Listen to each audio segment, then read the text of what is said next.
Earlier, and we took the time and introduced each other. All right, and if I do that every time, we'll run out of time. But I want you guys to really actually know who each other is. So if you would turn to somebody near you that you don't know and say hi and where you teach and what your name is. We may need that information later. So turn around, say hello. There we go. Hello, hello.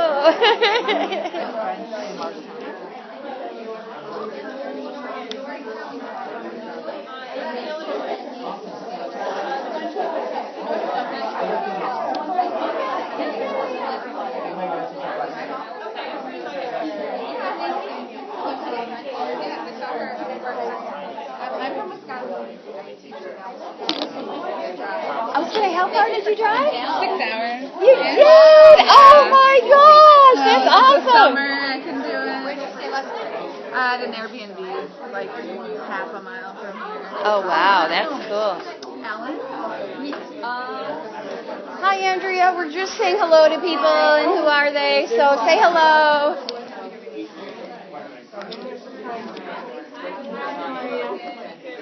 Where are you at?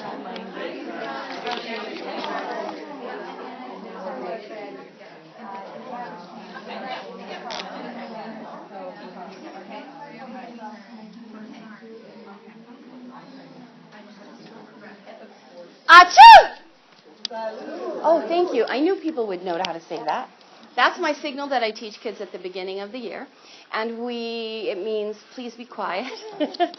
So they get to say salud, and then they're going to be quiet and listen. And we change it up as the year goes on. And I was explaining in the first session, that's the first one I do. And then the second one I do is, in Spanish, I say escuchar para, and they tell me entender. That's their response. So listen in order to understand. So I say escuchar para, and then they yell back entender. And we have signals that go with it. I say escuchar para, and they do entender. Okay? So this is really, really, really helpful for the kids who don't make transitions easily.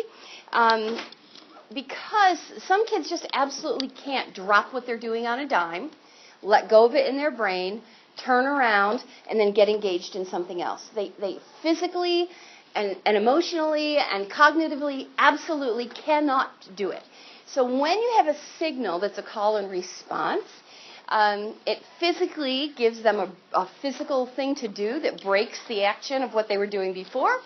It gives them a verbal response so that they can cut off whatever it was they were saying and get involved in the new things, and just gives them a minute. Believe it or not, there are actually kids who will miss it. Okay, in a class of 33, some child will miss it when 32 other kids go, entender! And they just keep right on doing whatever they were doing. And they totally have no idea that the rest of the class just yelled. So sometimes I have to repeat it a couple of times until everybody's on board. But those are super helpful, the call and response. And I try to, every single time we bring in a new call and response, have it have some sort of meaning to what our community building is in class, or a skill that they can use in life, or humor, so that we can add a little humor to class. And of course, it's in the target language, and so anytime you're using something in the target language that they can bring up later, it becomes very, very helpful. How many of you use rejoinders in class? All right, so some of you are clear about what I'm talking about and some aren't.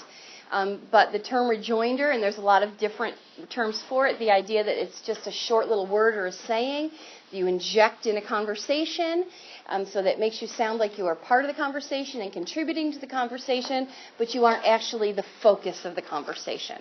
And so it makes you a better conversationalist. So the last session, the one we used was how disgusting. Okay, that was our rejoinder that we had. It was perfect timing and to pull out how disgusting.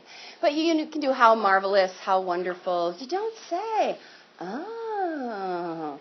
And I often actually start my kids with just one that is no words at all. So we'll practice that a little bit here. I'm going to tell you 5 things about myself as a teacher and a person. And after I say each one, okay, you're going to respond. That shows me that you were paying attention to what I said, okay? Or you were paying attention that I said something.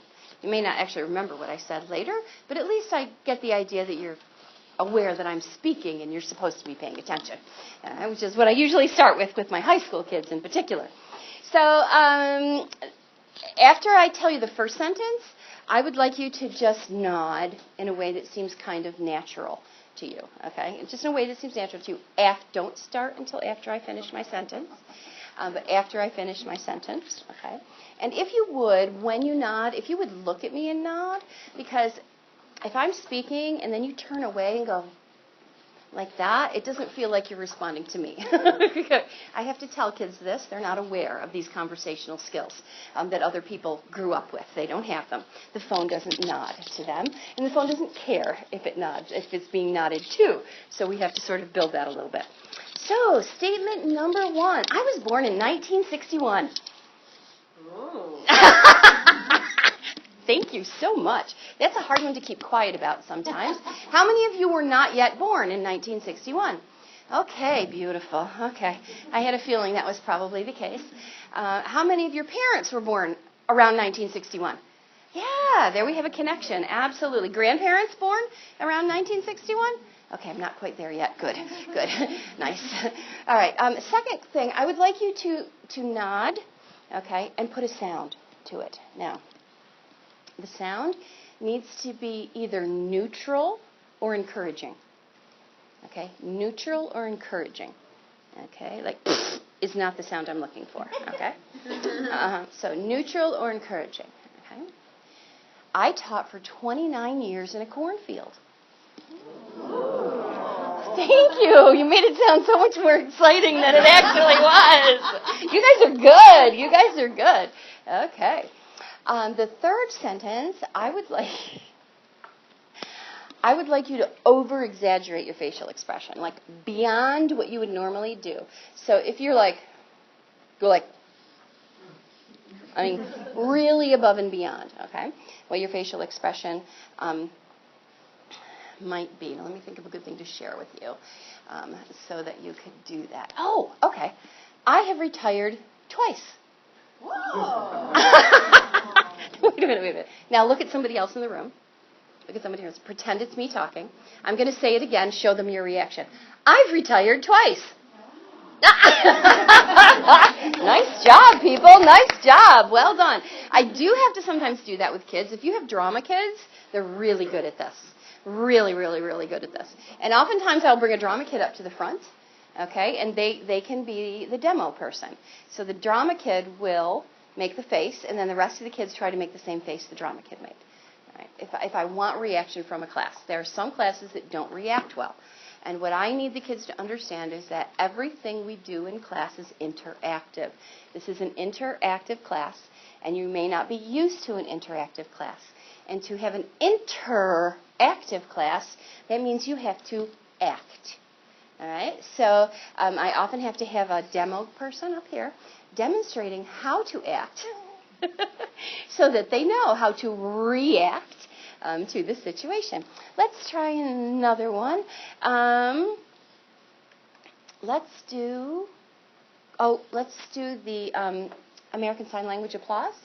Okay, after the next one. Okay. Oh, good. Now you've practiced. Beautiful. And my statement is, I'm so excited to be here where there are over 100 participants. All right. Now, I would like you to do the applause, all right, with a super loud woo-hoo. Okay? The coffee here this morning was amazing. Woo! Nice job. All right. Now you're woken up, right? You're good? Everybody's good, right? Right. See, this group needs a demo. They do. You might have to be my demo person today. We'll see. All right. Now, those of you who were in the first session know that I'm tech challenged. I'd like to introduce you to Matt back here. Matt is my man to help me out when I'm tech challenged. He's engineer number 1. Okay.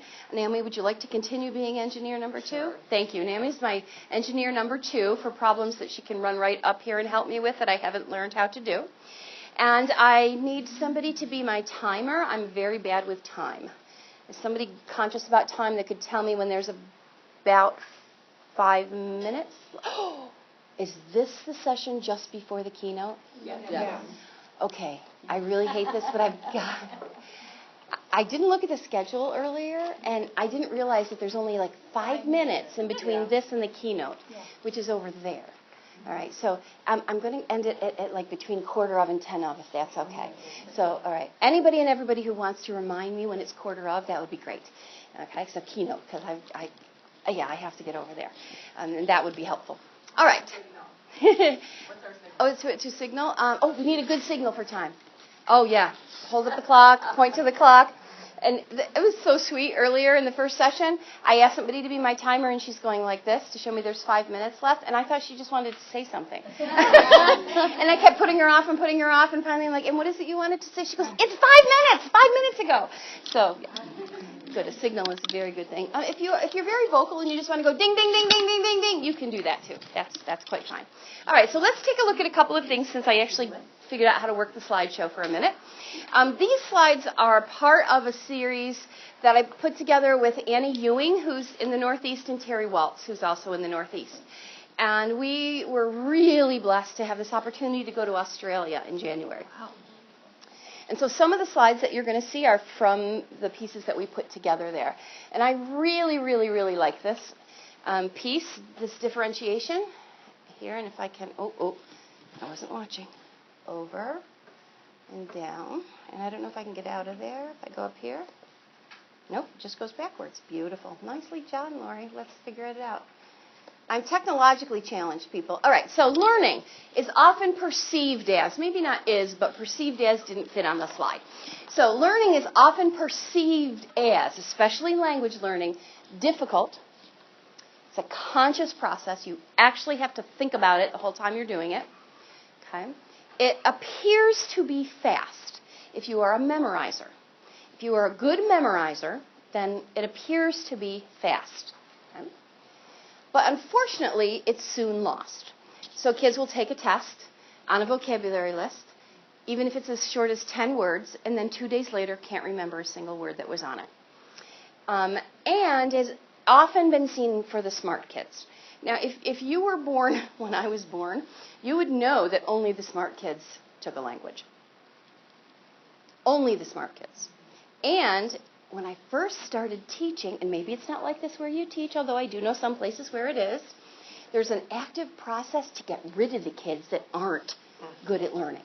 Because if you can get those kids out of the classroom, it's so much easier. All right? Because those other kids don't memorize well. They're not grade conscious. They don't know how to behave in class. I mean, they're not good students. And if you don't have any of those kids in class, then teaching language is somewhat easier. Seriously, it just is easier. Because you only have to worry about a couple of relationships. Your relationship with the language, and we all have a relationship with the language that we teach. Right? There's a relationship that you have with teaching. This is how I see myself as a teacher. And those kids let me keep that relationship. Okay? There is the relationship I have with my students. And because these kids are well trained, okay, I can have a nice relationship with them because I don't have to be mean to them. I don't have to be nasty to them because they do what I tell them to do. Okay? They don't have to have a relationship with each other. In fact, the only kind of relationship I like when I'm a teacher like that is competition, so they can spur each other to do better. Truthfully, some of those classes are an absolute dream. I mean, they really are an absolute dream to teach. They are easy. I can use the same material year after year. I can use the same paperwork year after year, the same assessments year after year. And we can get to some of the really hard stuff, you know, the really interesting stuff, like the really cool grammar and the really neat short stories and the really cool history that those other kids just don't care about. Okay? So in some schools and in some programs, and I have been guilty of it myself, the weeding out process is important and it happens. So that teachers get that cream of the crop, those learning smart kids. But the truth of it is, the reality of it is, over time, that has changed quite a bit. And so fewer schools track. The schools are more about heterogeneous grouping. Schools are more about all students succeeding and every student matters. They're more about diversity. They're more about all of these things. But we didn't get trained for that necessarily. And we weren't that person necessarily. How many of you liked school when you were in school? Yep, That's us. We liked school. I mean, of course we did. People who don't like school, why would they want to volunteer to go back there every year for another 35 years, right? I mean, and not only that, you're working with the people you didn't like. No. We came back to school because we liked school. We were good at school. We get school. School feels like home to us, all right? And so these kids fit in really nicely with that. But, come on, baby, work for mama. There we go.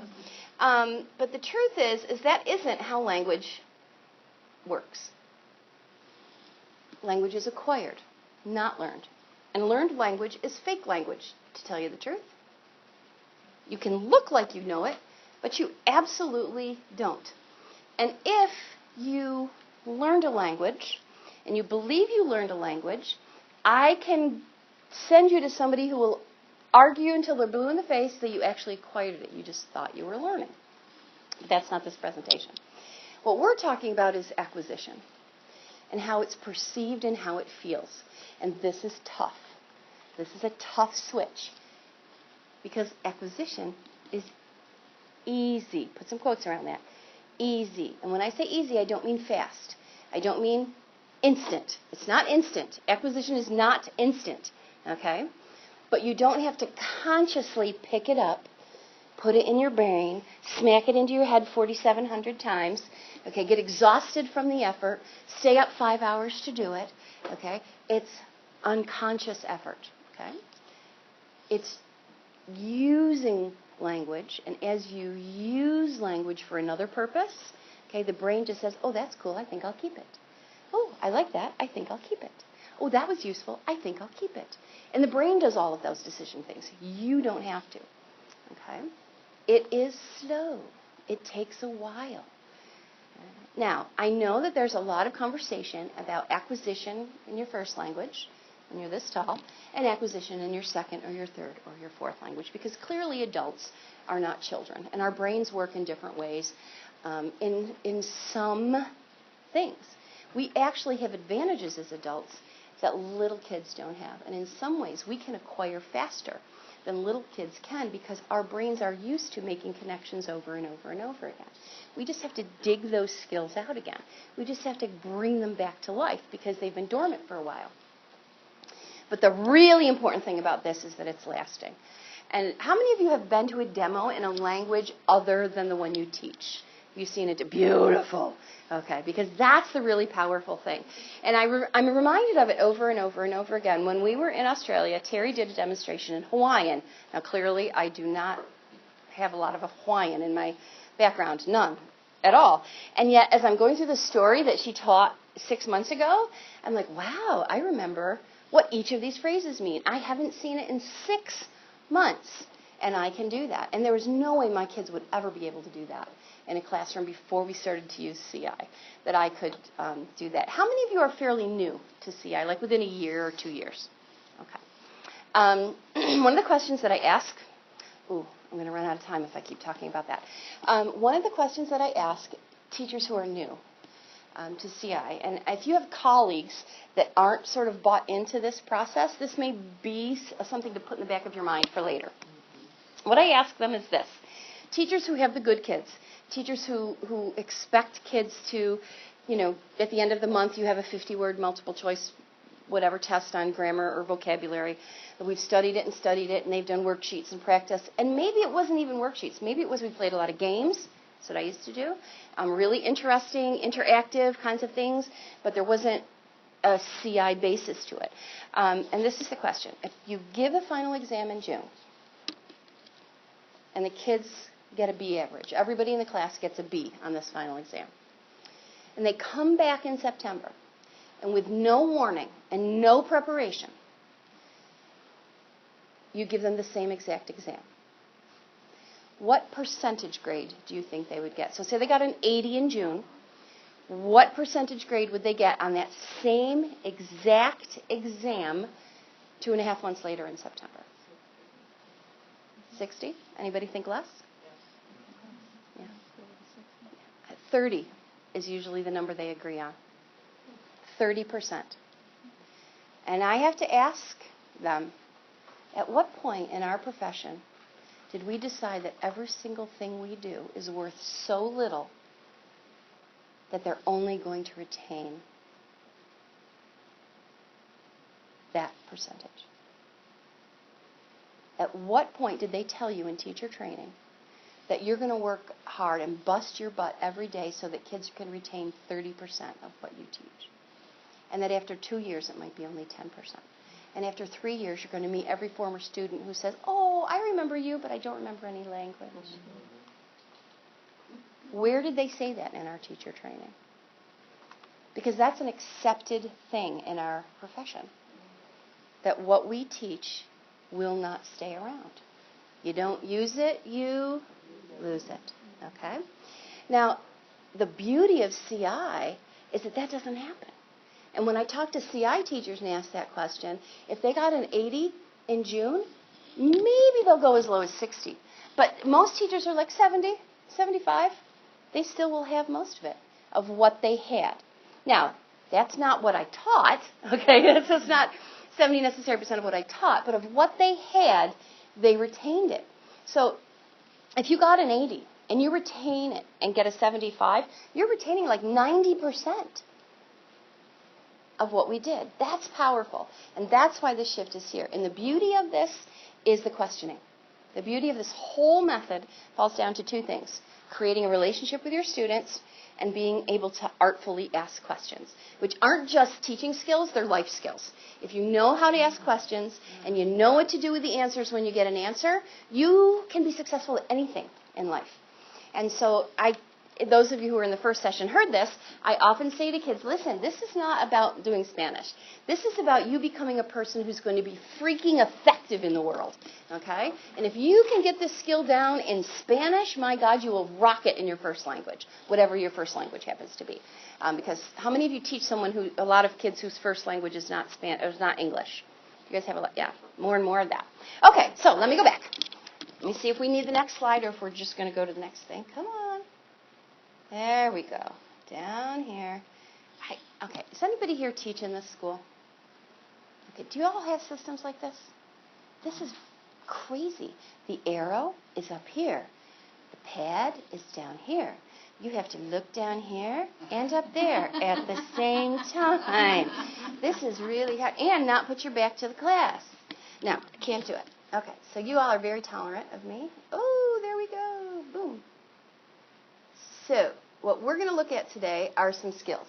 There are a lot of skills to this. I'm going to put all of this up in a piece on my Hearts for Teaching page, which I would show you, except that it would take too much energy to figure out how to do it. And you have the card, so you're good. If you go to Hearts for Teaching, there's a little space that says Lori's blog. Just click on that, and there's already a piece up there, all right, for CI Iowa, and I'm going to put this up here for you so that you can see it. When you start at the beginning with a CI program, whether you're going to do 2 minutes of CI or whether you're going to start right off the bat and do all of your classes, it doesn't matter. You have to create a few rules for the kids to follow because this is new. It's new for you and it's new for them, and so you have to create a situation. Even if you're already using CI, going back and reinforcing what the rules are really help. And you want to explain and demonstrate the rules. So my rules are, I'm the maestra, I make the final decisions. This is an interactive class. Everybody matters, so you're going to listen para entender. You're going to listen with the intent to understand. And so for that to work, and look at how beautiful this class is. One person speaks and everybody listens. Okay? You would never make it in my middle school. Those kids would eat. No, I'm just kidding. How many of you teach middle school? Are your kids ever this quiet? No. I know. I'm having a little shock here. This is like my audience is quiet. It's so strange. So we demonstrate and we practice the rules all the time. Now, this is when we demonstrated earlier. Step number 3. This is important. At every given moment, you need to be able to stop the class and halt it. Now, the kids, I don't know about your kids. Maybe your kids are way more mature than mine. But my students need a purpose for everything this minute, not 42 years from now. I don't care what I'm going to be like at 21, unless you can tell me how cute my boyfriend is. Then I want to know. Other than that, this better be important to me right now. So we talk about why halting the activity, quieting class, and getting their attention is super important in real life. And so I ask them, this is something we're going to do, and I need to know. Oh, go back. Oh, darn it. Oh, people. I'm not spatial. why would this be important? Why would I need to halt a class or quiet a class? What would be some reasons you think kids would give why I need to quiet a class or halt a class? There might be an announcement on the intercom. Might be an announcement on the intercom. How many of you have students who do not listen to the announcements? Yeah, me too. And I have to, every time that comes on, I'm like, people, it's a person. It's not a wah-wah, okay? It's a real person speaking to you there. And what's another reason that I might need to stop the class immediately and halt the class? An emergency. Yeah, go ahead, say it out loud. There's a shooter on campus, there's a bomb, there's a problem. This is a reality we all deal with right now. And the kids know that. So it's not a problem saying, if there is an emergency, I need your attention and I need it like that. Kids get that. Okay, so when I stop the class, I need it for that moment because what I have to say next is important. Maybe it's an emergency. Maybe it's not. But trust me, if I stop you and I want everyone's attention, it's because it's important.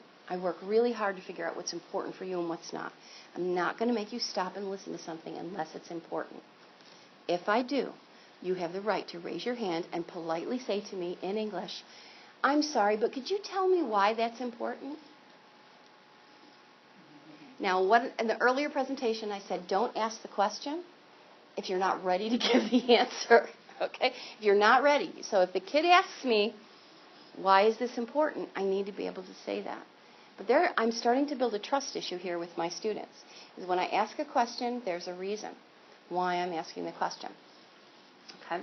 So identify the gestures and verbal rejoinders that can be used during the activities. Honor thinking time and silence for and with students. I put this in blue because this is something that we've never been taught to do. Okay. Has anybody seen Blaine Ray present? Okay. He doesn't present as often as he used to, but Blaine has one skill that everybody should adopt.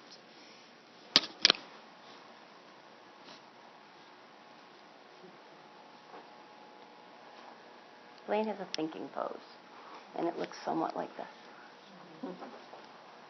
And he just walks around and thinks. And just thinks for a minute. And it's so beautiful, because don't we want kids to think? I mean, raise your hand if they want kids to think in your school. Yes. But do we ever model stopping and thinking about something? Or are we modeling a situation in class where we want kids to spit the answer out just like that? I'm guilty of that, very much so. Very guilty of, I ask the question, I want the answer. Question, answer. I want volleyball. Give it back and forth. Let me have it. I'm like a ping pong master. I can do it. I can do it. 42 of you in a middle school, I can handle it. And I need to stop that.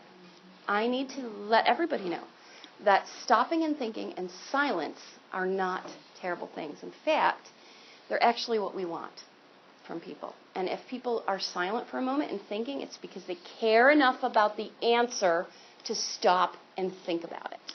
Okay? So that modeling of a thinking pose is super helpful. I think it's also so important that we're talking about relationships, right? We're talking about with our students. Sometimes I think everybody here has been teaching long enough because we made it through a school year. Woo! We didn't bite our tongue, something is going to come out that we didn't mean to come out. And I think if we model that for our students, they can maybe learn to pause, take a breath before they the thing that they were going to say to us or to another student. And so I think thinking time can be for learning, and it can also be for relationships. Yeah. It's a sign of self-control in some cases. Yeah. For some kids, it gives them time to process and put things together in a way that really demonstrates what it is they want to express.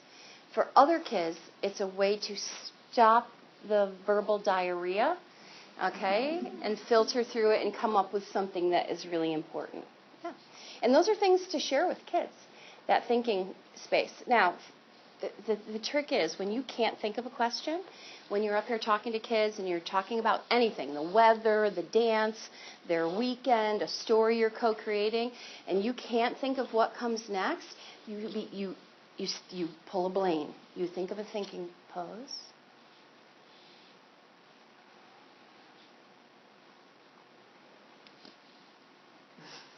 Until something comes to you.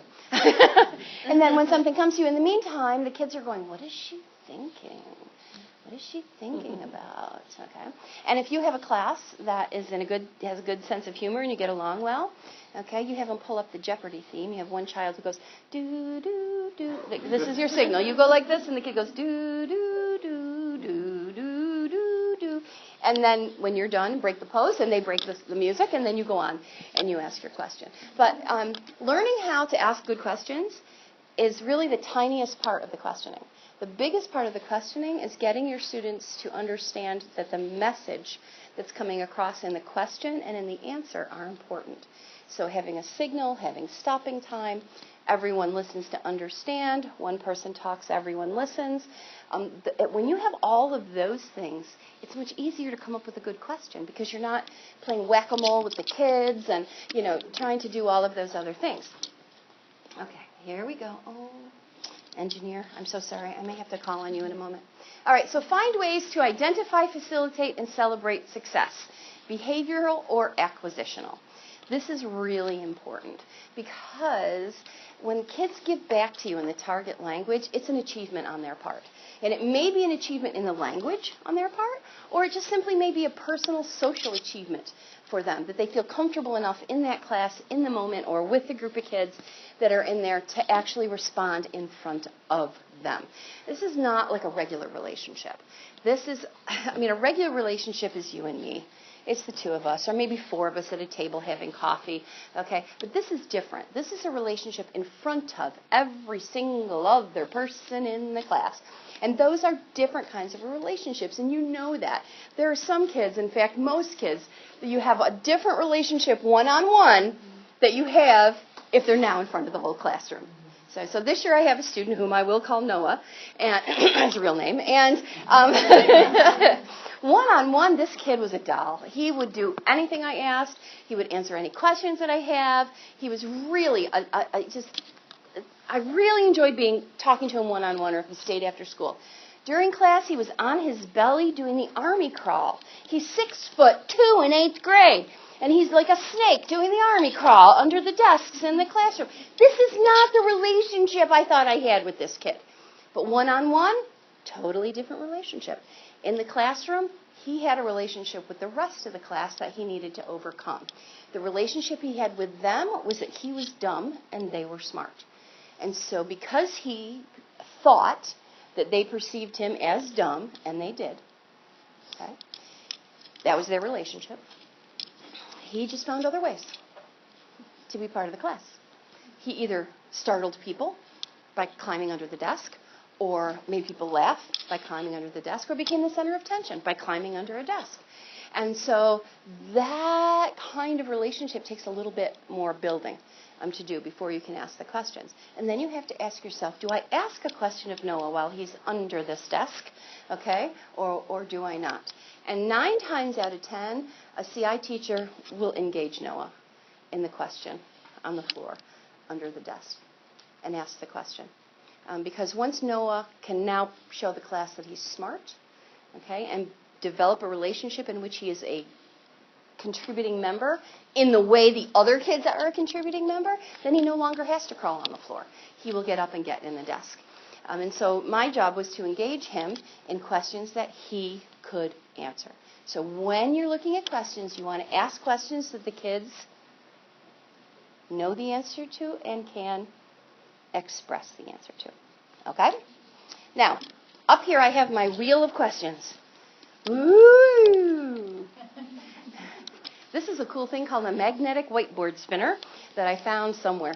And so I need to know, as we're going to do an interactive class, what is a struggle that you might have had asking questions in class of students?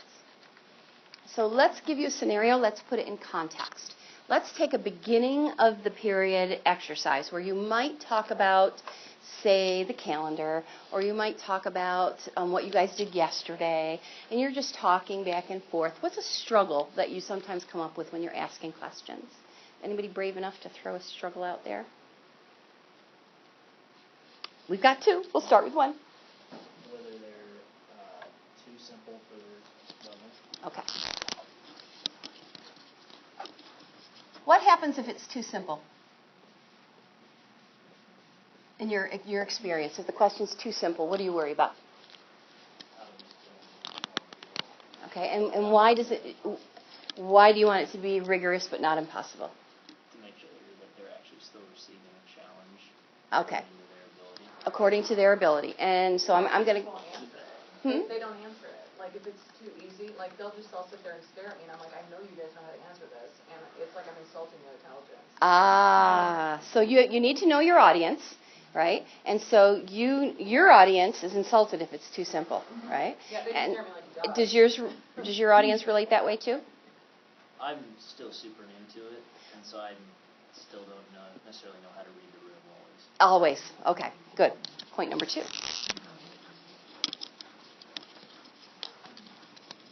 Awesome.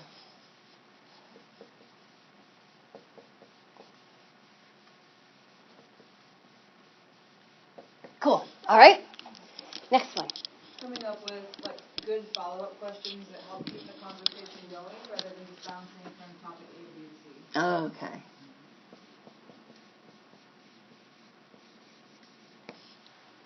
Follow-up questions? We could use a couple more. We got space.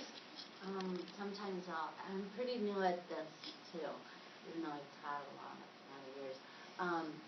I'll ask them a question and then they're not responding, so I give them a choice, this or this. I'll say the second one. All right. Rather than say, And so they're saying it in English. yeah. Well, they don't answer your choice. And just say the second one. The second one, right? Because they don't want to pronounce it. They don't want to say it for whatever reason. I think sometimes staying in bounds.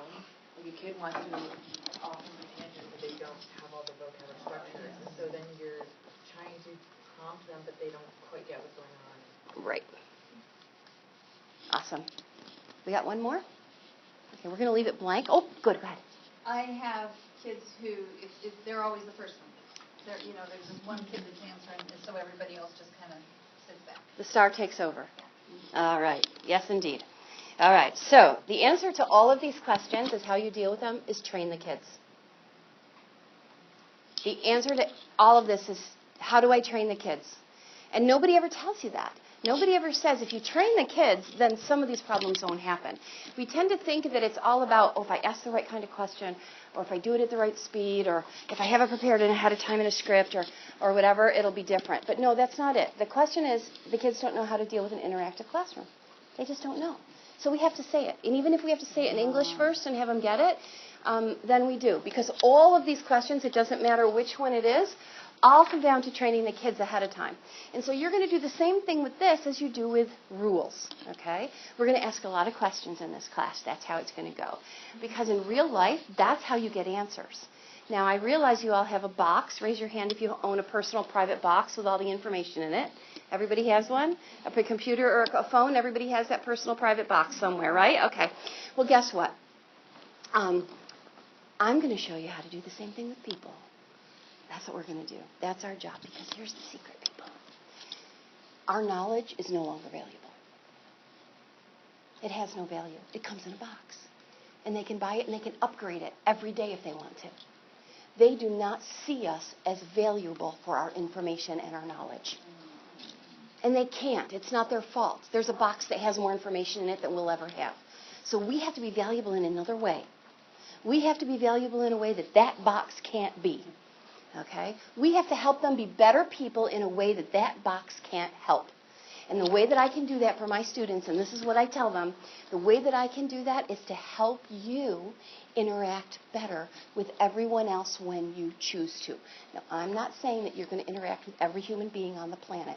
You're going to get your choice when you're an adult about who you interact with and who you don't.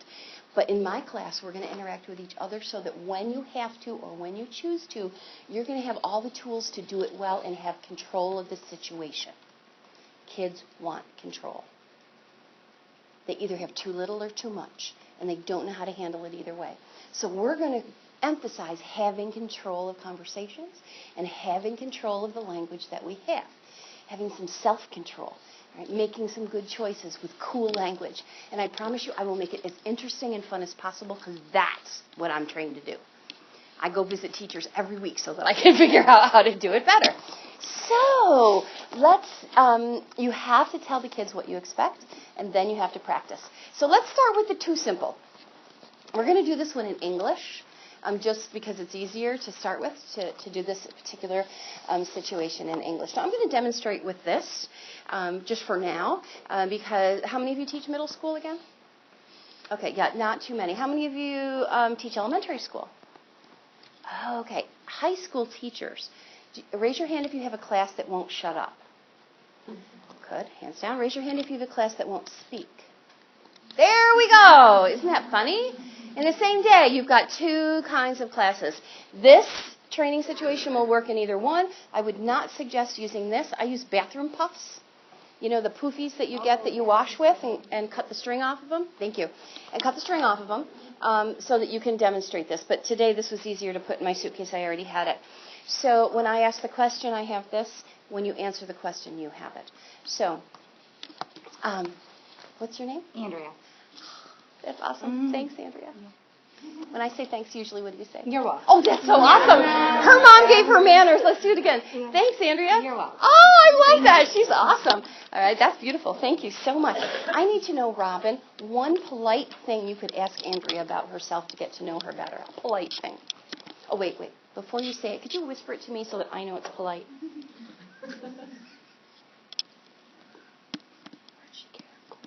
Oh, that's a super one. Go for it. Beautiful. Where'd you get your cool hat? Oh, I got it at hat. Thank you. Nice. Awesome. All right. I'm going to do this in English with my kids first. Regular conversation. And truthfully, it's not boring because they want to know about the kids in the class. Now, if the kids, how many of you teach kids who've grown up together? They all know each other. Right, now you've got to be a little bit more creative. Now you've got to start thinking of some questions they may or may not know the answers to. But opinions will get you very far with adolescents. They all have an opinion. Pick a topic that they all have an opinion on, okay, that you can discuss in class, okay, in a short period of time to teach them a skill and prep them for the question asking thing. What are some things you could do? Oh my gosh, I forgot we have to do this stupid keynote thing. No. What's a topic you could talk about, do you think? Music. Kids often have a whole big thing about music, and they're willing to talk about music. Okay, and if they're not, here's what we're going to give them, a safety zone. Now, if you have kids that don't want to talk or you don't have a relationship built with yet, that they feel comfortable enough expressing their feelings, you're going to give them two phrases.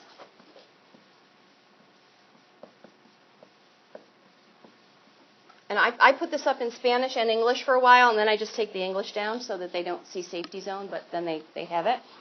They just do zona de seguridad, so they get to know what that is. In English, I'm not sure. It's all the same to me. Oh, I'm going to give you another one. I'm still thinking. Now,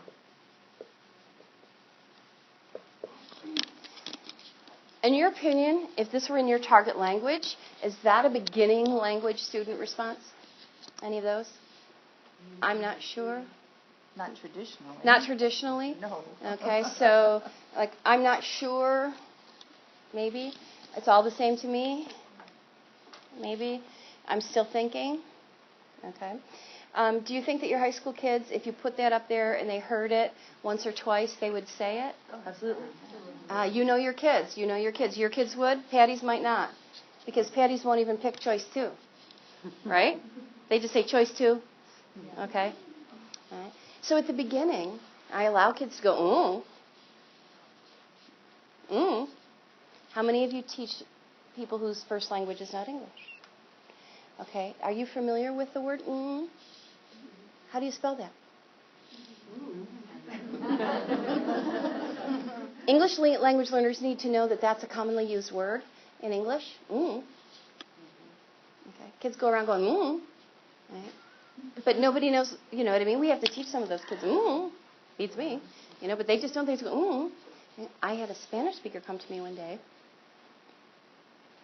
and ask me who Doña Juana was. I'm like, Doña Juana? Doña Juana? And they're like, don't you want to go? Don't you want to eat? Don't you want to? And what they heard was Doña Juana. And they kept saying, who's Doña Juana? I'm like, Doña Juana? We don't have a Doña Juana around here. And they're like, but they keep saying, don't you want to eat? Don't you want to go? Don't you want to play? Don't you want to play Xbox? And I'm thinking, Doña Juana must be cool. She plays Xbox. But who's Doña Juana? You know? And so for those of you who don't speak Spanish, they're hearing Doña Juana. And so, you know, and it's the same thing. But you give your kids a, is that communication? Yeah. And for some of those kids who aren't verbal, who don't respond a lot, when they give me a, I'm so happy. Thank you. We'll get back to it. Then when they've heard enough Spanish, you know, me da igual, you know, is not too tough after a while when they're ready, okay, to do that. A really good one is who knows?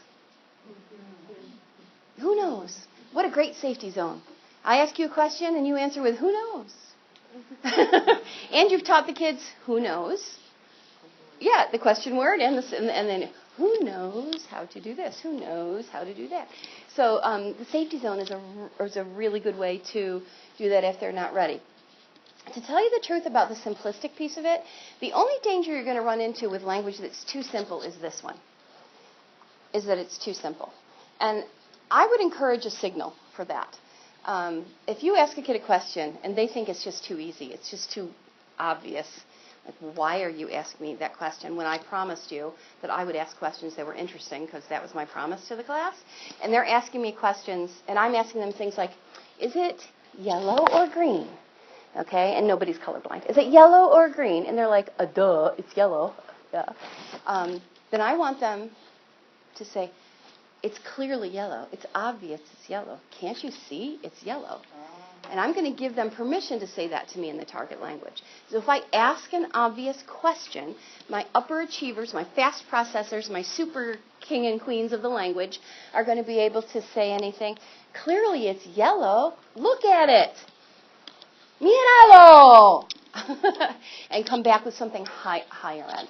So what I tell them is, when I ask you a simple question, you have two choices. You can just simply answer the question as I gave it to you, and whatever works for you. Or amarillo. Or you can jump for the challenge and say, look at it, it's yellow, because that's a challenge. Okay, that's bringing it, pushing them to the next piece. So there are ways to do that. Okay. I don't want to go. I would really like to stay and keep talking. All right, so here's the thing here. I'm going to put some suggestions of this up on the blog. It may take me a couple of days to do it, but I will put some more suggestions up there on how to do that. But watch as you're watching today and people ask questions and interact in the language. What are they doing? That makes it interesting. But here's the bottom line, and John had said this earlier, and it's so beautiful. When you have the relationship with your kids in which they know that they are valuable, and they have come to see you as offering something valuable, they don't have to see you as valuable. That's asking a lot of adolescents, okay? To see an adult as a valuable thing. I mean, it's really kind of tough. They're not wired for that yet. But when they begin to see you as offering them something valuable, then they're willing to engage in almost all kinds of questions. The trust level is there. All right, ladies and gentlemen, I'm going to go do the keynote. If you would join me in there, I'll give you a little heads up. We're all going to try